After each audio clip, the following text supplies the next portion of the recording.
ഓണക്കൂർ എന്ന ഈ ഗ്രാമത്തിന്റെ പേരിൽ തന്നെ ഓണം നിറഞ്ഞു കഴിഞ്ഞു. പിറവത്തോട് ചേർന്നുള്ള കാർഷിക സമ്പന്നമായ പച്ചപ്പ് നിറഞ്ഞ പ്രദേശം. മൂവാറ്റുപുഴയാറിന്റെ കൈവഴികളും പെരിയാർ വാലി കനാലുമെല്ലാം ജലസമൃദ്ധിയേകുന്ന പ്രദേശം. പരസ്പരം അറിയാവുന്ന സ്നേഹവും സന്തോഷവുമെല്ലാം പങ്കിട്ട് കഴിയുന്ന ആളുകളുടെ ദേശം കൂടിയാണ് ഓണക്കൂർ.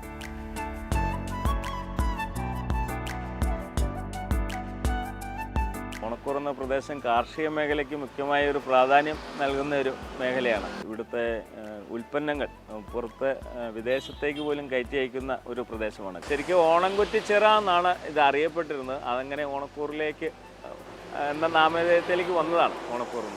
പാവല് പടവലം ഏറ്റവും കൂടുതൽ കൃഷി ചെയ്യുന്ന സ്ഥലമായിരുന്നു. നല്ല കാലാവസ്ഥ, നല്ല അന്തരീക്ഷവും, നല്ല ആൾക്കാരും, നല്ല കൃഷിക്കാരും സാധാരണക്കാരും ഏറ്റവും കൂടുതൽ പാർക്കുന്ന സ്ഥലമായിരുന്നു. പാഴൂർ പടിപ്പുര തൊട്ടടുത്ത പ്രദേശമാണ്. അതുപോലെ തന്നെ ശങ്കരാചാര്യൻ്റെ അമ്മാത്ത് വീട് തൊട്ടടുത്താണ്. പ്രകൃതി നല്ല കരിഞ്ഞ അരളിയ ഒരു സ്ഥലമാണ് ഞങ്ങളുടെ സ്ഥലം. ഒരു കാലത്തും വെള്ളത്തിന് ക്ഷാമമില്ല.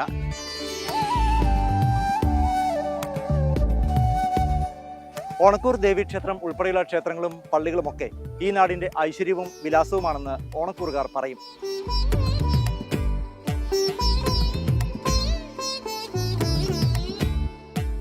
ഓണക്കൂറിനടുത്താണ് കാക്കൂർ എന്ന് പറയുന്ന ഗ്രാമം. കാക്കൂർ എന്ന് പറഞ്ഞാൽ കാളയോട്ടവും കാളവയലും ഒക്കെ ആവേശമുണർത്തിരുന്ന ഗ്രാമം അല്ലേ? ഓണക്കൂർ പാമ്പാക്കട പഞ്ചായത്തിൻ്റെ ഭാഗമായിട്ട് വരുന്നതാണ്. കാക്കൂർ തിരുമാറാടി പഞ്ചായത്തിൻ്റെ ഭാഗമാണ്. രണ്ടിൻ്റെയും നേച്ചർ, സ്വഭാവമൊക്കെ ഏതാണ്ട് ഒരുപോലെ. നല്ല കാർഷിക മേഖലയാണ്.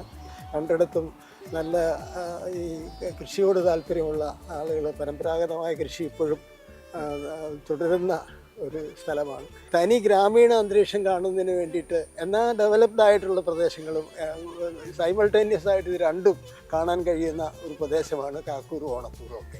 ഗ്രാമത്തിന്റെ പേര് സ്വന്തം പേരിന്റെ ഭാഗമാക്കി മാറ്റിയ എഴുത്തുകാരനാണ് ഡോക്ടർ ജോർജ് ഓണക്കൂർ.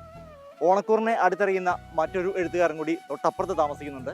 ഇലഞ്ഞി പെരുമ്പടവത്ത് ഒരു സങ്കീർത്തനം പോലെ കോറിയിട്ട പെരുമ്പടവം ശ്രീധരൻ. എൻ്റെ ഗ്രാമത്തിൻ്റെ പേരാണ് ഓണക്കൂർ. കൂർ എന്ന് വെച്ചാൽ ദേശം എന്നാണ് അർത്ഥം. അപ്പോൾ ഓണത്തോട് ബന്ധപ്പെട്ട ഒരു ദേശം എന്നുള്ള നിലക്ക് അതിനെ അടയാളപ്പെടുത്താം എന്നാണ് എനിക്ക് തോന്നുന്നത്. പ്രദേശത്തിൻ്റെ ഒരു പ്രത്യേകത എന്ന് പറയുന്നത് അവിടുന്ന് പടിഞ്ഞാറേക്ക് നോക്കുമ്പോഴാണല്ലോ തൃപ്പൂണിത്തറ കാണുക.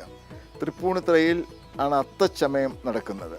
അവിടുന്ന് കുറച്ചുകൂടി വടക്കോട്ട് മാറിയാൽ അവിടെ തൃക്കാക്കരയുണ്ട്. മലകൾ, ചെറുതോടുകൾ, വയലേലകൾ, ഇതൊക്കെയുള്ള പ്രകൃതിയുടെ അതിസുന്ദരമായ ഒരു ഭാവം കാണണമെന്നുണ്ടെങ്കിൽ എൻ്റെ നാട്ടിൽ ഇപ്പോഴും അത് അതുപോലെ തന്നെ വലിയ അപകടമില്ലാതെ സൂക്ഷിച്ചു പോരുന്നുണ്ട്. ധാരാളം ക്ഷേത്രങ്ങളുണ്ട്. ദേവി ക്ഷേത്രങ്ങളാണ് ഏറെയും. ഞങ്ങളുടെ നാട്ടിലെ ക്ഷേത്രങ്ങൾ ഇപ്പോഴത്തെ രീതിയിൽ പറഞ്ഞാൽ നമുക്കത് മനസ്സിലാവില്ല. പക്ഷേ അതെല്ലാ ജനതയുടെയും ക്ഷേത്രങ്ങളായിരുന്നു. അവിടെ ഓണക്കൂർ കണിയാന്മാർ ഉണ്ടായിരുന്നു. ഗണിച്ച് പറഞ്ഞാൽ പിന്നെ യാതൊരു മാറ്റവും ഇല്ല എന്നാണ് ഇവിടെയുള്ള ഞങ്ങളുടെ നാട്ടിലുള്ള ആളുകളുടെയൊക്കെ വിശ്വാസം. അങ്ങനെയാണ്. സമൃദ്ധമായൊരു സ്ഥലമായിരുന്നിരിക്കണം. അതുകൊണ്ടാണ് ഓണക്കൂർ കാർഷിക മേഖലയാണ്. അതുകൊണ്ട് അവിടെ ദാരിദ്ര്യവും കഷ്ടപ്പാടും അധികം ഉണ്ടാവില്ല. ഇനിയിപ്പോൾ കച്ചവടമൊക്കെ വന്നു തുടങ്ങി കേട്ടോ. ഓണത്തിന്റെ നാടായ ഓണക്കൂറിലെ ഓണാഘോഷത്തിലേക്ക് എല്ലാവർക്കും സ്വാഗതം.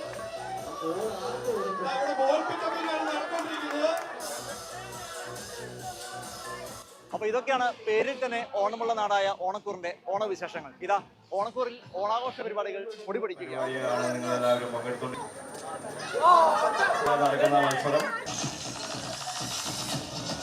ക്യാമറമാൻ നിഖിൽ ജോസഫിനൊപ്പം പ്രദീപ് ജോസഫ്, മാതൃഭൂമി ന്യൂസ്, കൊച്ചി.